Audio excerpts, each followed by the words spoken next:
Good day, Deep and Word family. Welcome to day 259 of our Bible study review. Today we're closing out the book of Lamentations with the chapters 3 through 5. Now, in verses 1 through 3, we see that the prophet Jeremiah is speaking from a place of pain and bitterness. He has witnessed the destruction of his people and the destruction of his land. And certainly, we can identify with those emotions when we try to warn our loved ones, our family, and our friends about the coming day of our Lord. Before he comes to set up the kingdom, he's going to be judging. Wrath is going to be poured out. And so we will witness some of those things as Jeremiah is witnessing on a smaller scale. We warn them not to live lukewarm and not to trample the blood of the Messiah, because again, Jeremiah saw them being exiled. But the truth of the matter is, those who reject the Savior of the world, Yeshua, they will be exiled from the earth. They will miss out on the greatest opportunity to fulfill the calling on their life, which is the priesthood during the millennial reign.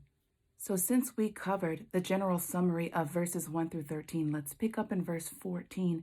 And Jeremiah says, I have become the derision of all of my people, their mocking song all day long. And so you may be experiencing that as well. But nonetheless, those who stand for the righteousness of the King, he will guard us and protect us. And whether or not you fall asleep or whether or not you're still here, you will be transferred into glory. Let's pick up in verse 22, because Jeremiah had to remind himself that he's on the right side. And he says, it is of Yahweh's mercies that we are not consumed. And so he may be speaking on behalf of the righteous ones, right? The remnant, the few that actually do his will. He says, his compassions do not fail. They are new every morning. Great is your faithfulness. Yahweh is my portion, says my soul. Therefore I will hope in him. Yahweh is good to those who wait for him, to the soul who seeks him. It is good that a man should wait quietly for the salvation of Yahweh. The salvation of Yahweh is Yeshua. It's built into his name, salvation of Yah. And it says it is good for man to bear yoke in his youth. Let's go down to verse 31. It says, for the Adon, or the Lord, will not cast off forever. So he sees that his people are exiled, but he knows that there's a great plan of redemption. He will not be angry forever. He says, though he causes grief, yet he will have compassion according to the abundance of his mercy. So it's for his name's sake, and it's because of his character that he will show compassion. In verse 39, Jeremiah asked the question, why should a living man complain, a man for the punishment of his sins? He says, let us search and try our ways and return to Yahweh. Let us lift up our hearts and hands to the Elohim in heaven. We have transgressed and rebelled. You have not pardoned. You have covered yourself with anger and pursued us. You have killed and not pitied. You have covered yourself with a cloud so that no prayer should pass through. Down to verse 48. My eyes flow with rivers of tears for the destruction of the daughter of my people. My eyes flow and do not cease without respite. Until Yahweh from heaven looks down and sees, my eyes bring suffering to my soul and the fate of all the daughters of the city. He's called the weeping prophet. He cares for his brethren. Although they are fallen apart, although they have rebelled, he still loved them. And so we see that this is the comfort of Yahweh to Jeremiah. He says right here in verse 57, you drew near on the day that I called to you, and you said, do not fear. O Yahweh, you have pleaded the case for my soul. You have redeemed my life. O Yahweh, you have seen the wrong done to me. Judge my case. You have seen all of their vengeance, all of their schemes against me. So although he loves his people, he says, look, you will plead my case for me because you see that I'm speaking. I'm your mouthpiece and I'm speaking on your behalf. Yet they despise me. And so he ends in verse 64, render to them a recompense. He says, pay them for their doings, O Yahweh, according to the work of their hands. Chapter 4 is about the punishment of Zion. So Jeremiah says, how the gold has become dim, how the most fine gold has changed. The stones of the sanctuary lie scattered at the head of every street. Verse 2, the precious sons of Zion, comparable to fine gold, how they are esteemed as earthen pots, the work of a potter's hands. Even the jackals offer the breast they nurse their young. Yet the daughter of my people has become cruel, like ostriches in the wilderness. The tongue of the infant cleaves to the roof of his mouth for thirst. The children beg for bread, but no one divides it for them. So the people have become so detestable before Yahweh. They were so cold-hearted they didn't even care for their young. Verse 5, those who once ate delicacies are desolate in the streets. Those who were brought up in scarlet embrace ash heaps.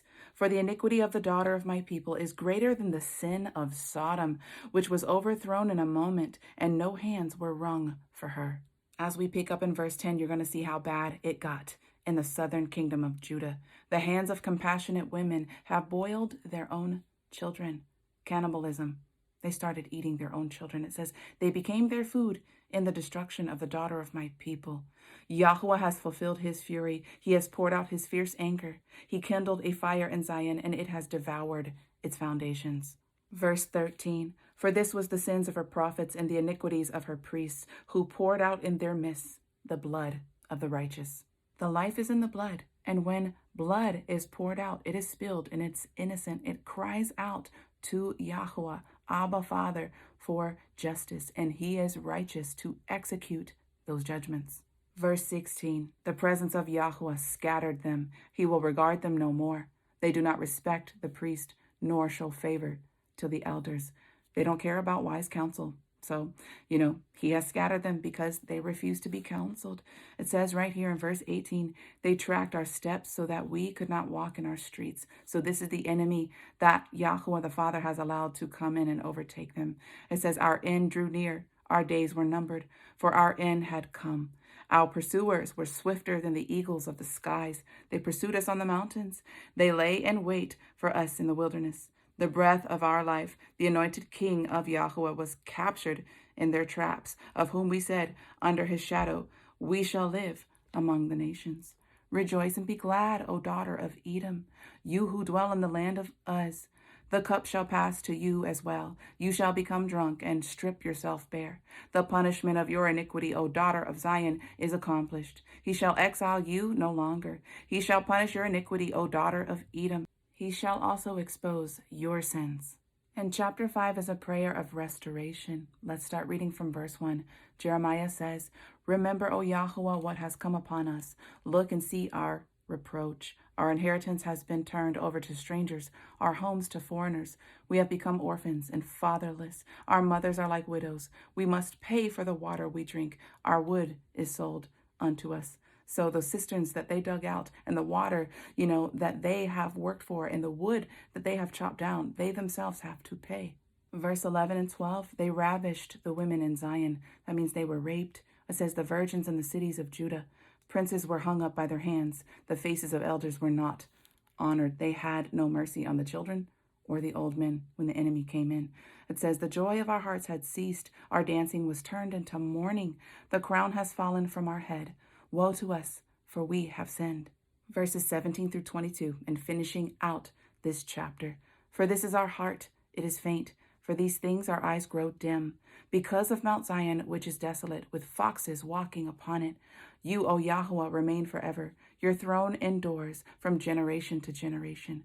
Why do you forget us forever, and forsake us for so long a time? Restore us to yourself, O Yahweh, that we may return. Renew our days as of old, unless you have utterly rejected us and are very angry with us. And this should be our heart's cry to our Maker, to restore us. We know that we are broken. We know we have been conditioned and programmed by Babylon to think a certain way, right? And the body follows the mind. And so we're asking the Father, make us over, restore us, right? Give us the mind of Christ.